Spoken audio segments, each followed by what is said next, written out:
I want to start talking about mixing colors and creating custom colors and working with different swatch libraries and saving colors and all this kind of stuff. And I'm going to start off here by showing you how you can mix your own custom colors inside Photoshop's color panel. So what I'm going to do is I'm going to zoom in on my robot's eye, and what I'm after here is I want to mix some kind of maybe like a dark yellow, maybe like a mustardy yellow for the robot's eye.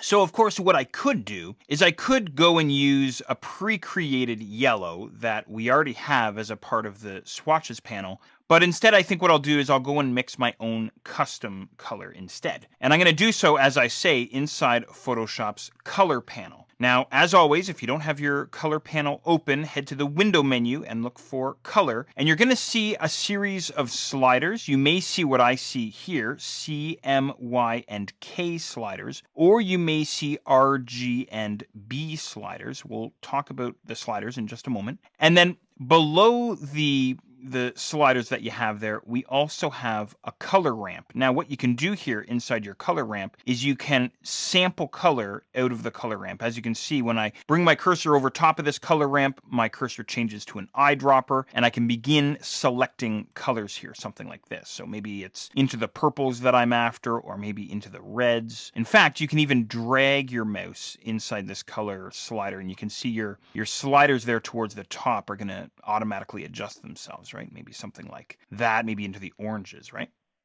Now, what's interesting to note is the color that I sample out of this color ramp here is going to load into the color panel here. I can see my foreground color swatch there. I can see all of my sliders and their values over on the right-hand side. But the color that I sample out of the ramp here at the bottom also loads in way down at the bottom of the Photoshop toolbox. So in other words, what I could do is I could come in here and find the color that I'm after, maybe into the greens or something, and then just start painting directly on my artwork. You can go ahead and give that a try if you like. But I think what I want to do is I want to try and create my own custom color using sliders. So what I'm going to do here inside the color panel is I want to switch my sliders. I want to switch my color panel so that I see RGB, or red, green, and blue sliders. So in other words, what I'm going to do is I'm going to head up to the color panel menu and I'm going to choose RGB sliders.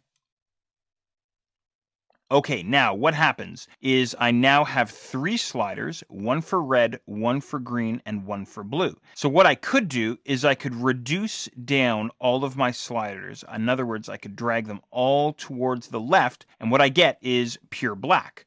And then what I could do is I could start introducing a little bit of red.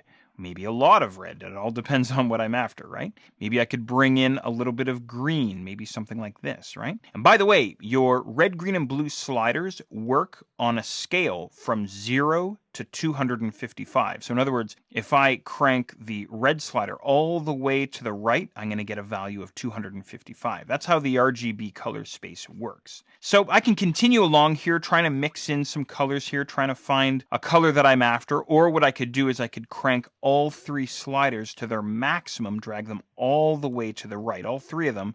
All 3 now have values of 255, which gives me pure white. Right? So that's all fine and well, but personally, I prefer mixing colors using cyan, magenta, yellow, and black sliders, or in other words, CMYK sliders. For me, as a visual design guy, I'm much more comfortable mixing my own colors and creating my own custom colors using CMYK sliders. So here's what I'm going to do. I'm going to go back to the color palette menu and I'll switch over to CMYK sliders now. And how this works now is it's pretty much the opposite of RGB. So right now, all 4 sliders are dragged to the left.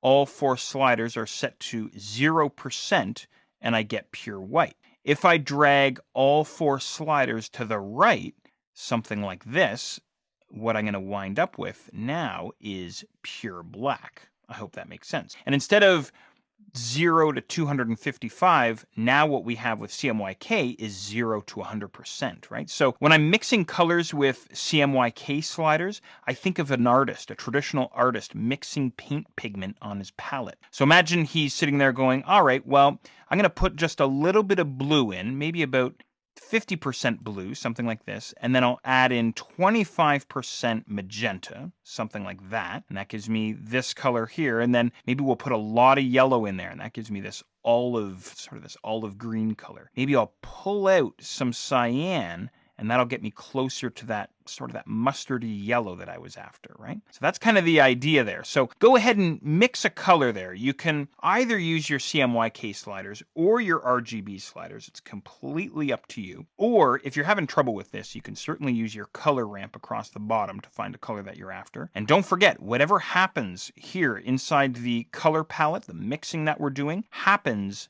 down inside the foreground color swatch at the bottom of the toolbox. So once you find a color that you like, go ahead and paint in your eye. I'm still on my brush tool. I was on my brush tool that whole time. So it's not like you have to switch tools or anything like this to actually make use of the color palette inside Photoshop when you want to go and mix in your own custom colors. All right, so there we go. I'm coloring in my eye there. Hopefully that made sense there, mixing your own custom colors inside the color palette.